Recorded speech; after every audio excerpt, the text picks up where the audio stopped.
2 years ago, I thought that I was 100% more likely to be eaten by a bear than to eat a bear myself. But recently, I learned something that changed that. In today's video, I pursue a table fare brand new to me, black bear. To do so, I'm going to head to the mountains and rivers of Vancouver Island, where I'll be looking to find myself a spring bear. Fortunately for me, I'm self-employed, so I had many opportunities to get out, scout, and practice my shooting leading up to the season, which is where the beginning of this story kicks off. Ready? Hello, and welcome to Wham Provides, where the food from plants and animals keeps us satisfied. We can grow it, find it, or catch it for dinner. Come and learn how to get it from a pro to beginner. Okay, so doing a little bit of target practicing now. Always good to get back out and make sure that the rifle's sighted in, make sure that I remember how to use it, and just ensure that if I am going to take a shot at an animal, that everything is smooth sailing.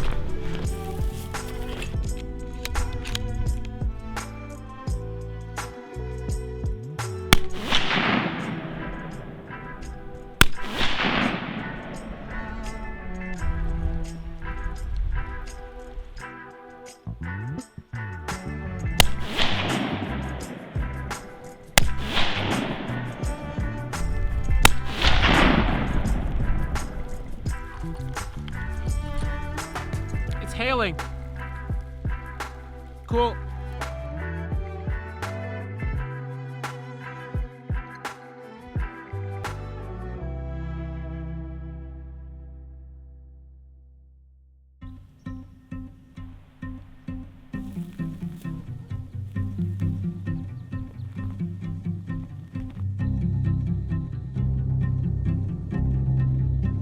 So, how does one hunt a bear? Well, by learning about them. I just recently moved to a town about 3 hours away from where I used to live, so my main focus right now is just getting a lay of the land. I'll hike into multiple different areas to get a sense of terrain, vegetation, and bear activity. I'll be looking for things like tracks, scat, and claw marks on trees. I want to find out what food sources they've been attracted to and what times of day they're frequenting those areas with that food source. A lot of this is dependent on elevation, logging activity, sun exposure, and weather. There's a lot of variables that come into play, so I'll be keeping detailed notes and maps of my findings before ultimately picking an area to focus on.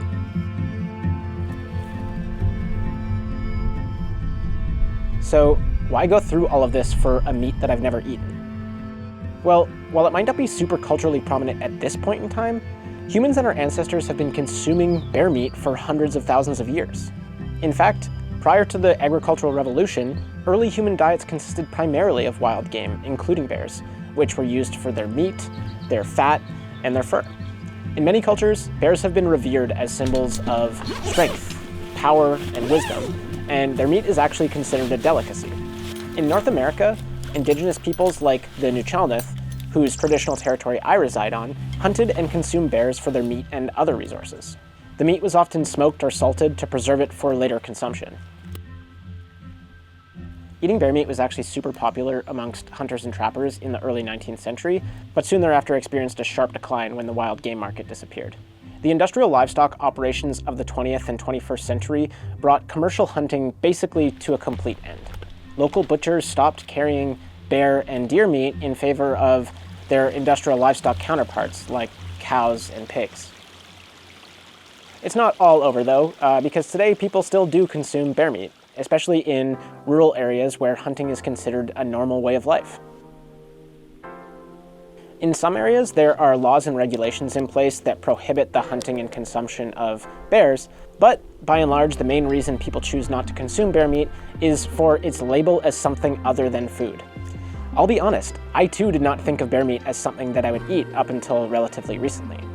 When I used to think about consuming game meat, my mind went to hooved animals like deer and elk and moose, or winged animals like grouse and duck.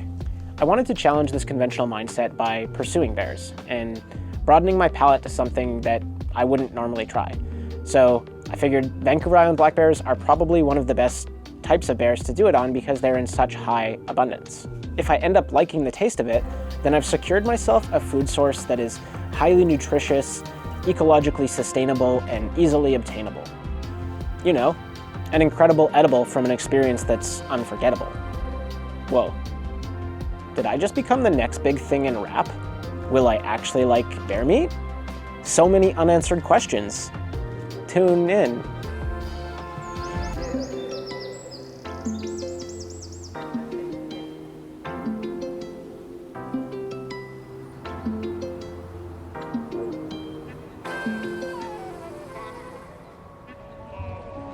After 8 or 9 scouting sessions and a bunch of target practice, I was feeling pretty dialed in. I located an area with a remarkably high bear density within a couple hours of my house, and decided to ask a couple of my buddies to join me on the hunt. We set up camp on a deactivated logging road right next to running water and some really prime south-facing vantage points. All that was left was to put ourselves in the right place at the right time.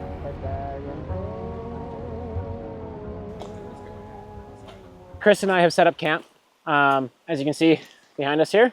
We're gonna go take a walk for a few hours, come back, have some dinner. We'll probably come back with a bear, have some dinner, and then go back out to get the second bear, because Chris is gonna get the first one, I'm gonna get the second one, and then we'll touch in at that point. Well, you'll probably see some footy in between, but we're just gonna go and hunt.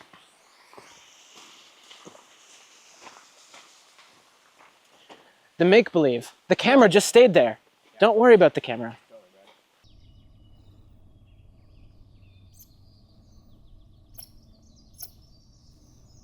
The bears seemed to be pretty inactive in the morning, but we found that around 11 a.m.-ish is when they started to pop out. They'd emerged from the more mature forest to feed down into the clear cuts where there was a little bit more sun exposure and a lot of new growth vegetation that was popping up. We actually found them to be pretty patternable in that, like, the same bears that would walk down a road one day would probably walk down that same road the next day. And a bear that would feed down a clear cut one day would feed down that same clear cut the next day, and oftentimes in very similar paths. Right here, we got a bear that worked its way down from here. There's all these berries in this brush right here. There's this salmonberry. There's a little bit of thimbleberry as well. I was astonished at the sheer volume of food that bears can consume and the speeds at which they could traverse such rugged terrain here on the west coast of British Columbia. A spot and stalk bow hunt here in this terrain, and given the stage that I'm at in my hunting journey, would be fairly unobtainable. It's just something that I'm not super comfortable with right now. I can't envision myself doing that successfully. So I opted to go with the rifle for my first one, and then later, as I build my comfort level with this species, then maybe I'll start to pursue them with a bow. But for now, I'm going with the rifle because it just feels right. There's something. Chill.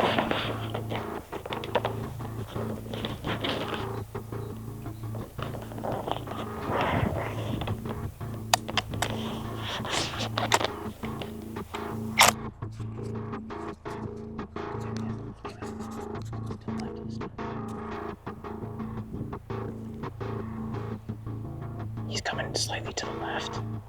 He's a little bit further down. He's working his way. I see just the hump coming. Oh, there are two. Oh, that's not good. All right, guys, bad news. We think that it's probably a female, but it's mating season right now, and often black bears practice something called infanticide. So they'll come and they'll kill the young of another black bear female in order to mate with it. So we're not necessarily going to pack up and leave just yet, because there's a pretty good likelihood that if there's a female here and it's during the mating season, that a male's going to come out eventually. We got all the time in the world.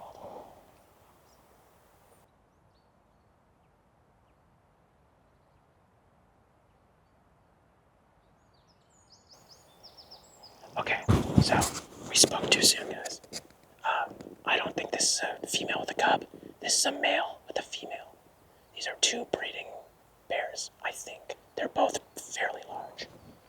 Both of them had fairly small ears with larger heads.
That's a good bear.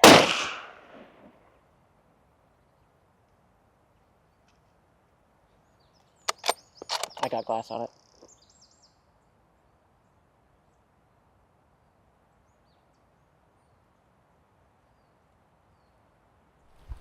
The bear that we shot at,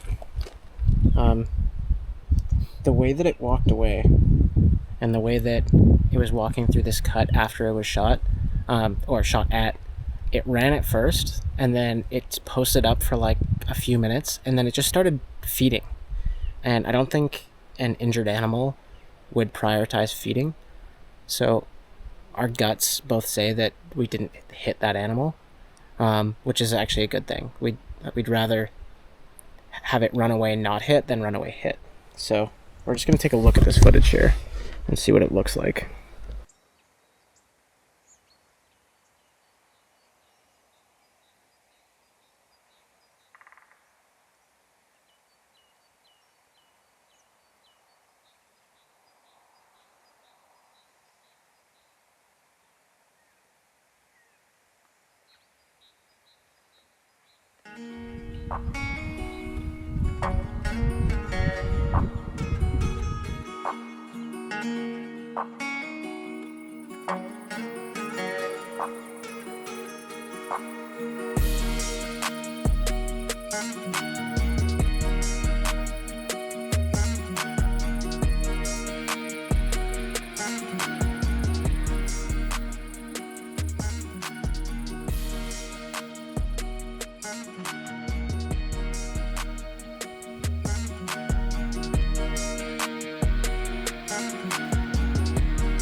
That's cool.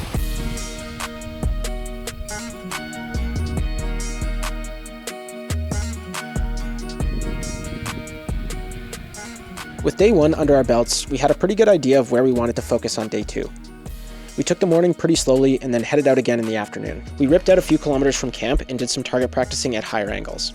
Pro tip for you, camp chairs and a good tripod make high angle shooting much more comfortable and allow you to steady it a lot better than if you're kind of like on the ground and bending over and hunched over and relying on your back to stabilize the shot. So what we would do is we would lean back in the chair, basically get fully locked in, and then just balance the rifle on our shoulders. It turned out to be the way to do it. So if you're not like backpacking and you're somewhere that's close to a vehicle or close to camp, bring your camp chair with you.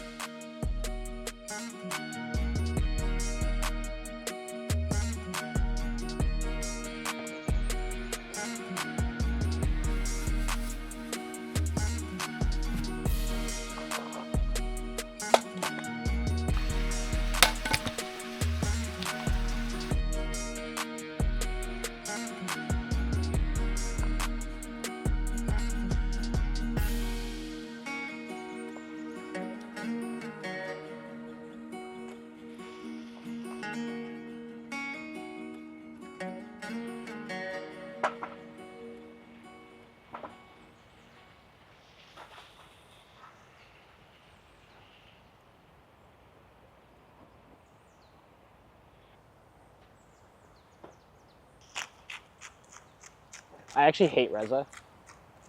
I don't know why he got invited on this trip.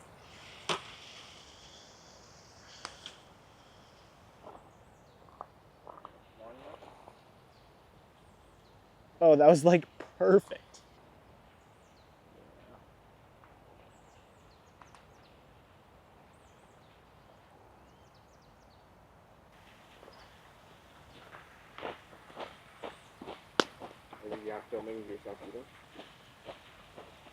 You can't film the whole cooking and then not show the payoff shot, because everybody wants to see it being eaten after, and they want to see the person go, oh yeah, oh yeah.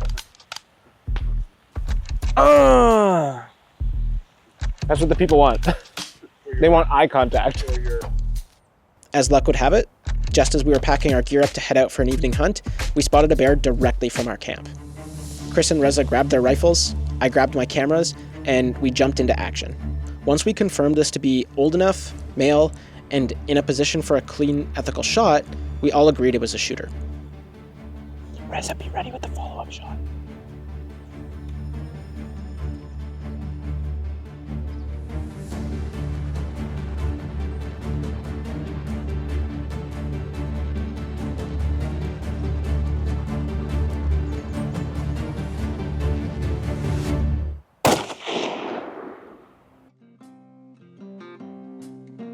There's actually a part 2 of this episode, which is coming up next.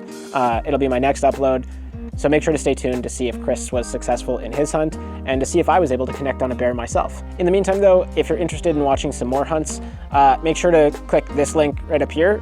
It's my spring turkey hunt that I did in the Kootenay Mountains. And if you want to watch another hunt, make sure to stay tuned at the very end on the end screen, which is going to be the blacktail hunt that I did last fall. That's a 2-parter, so lots of cool hunting content there. Thanks for watching and looking forward to the next one. See ya.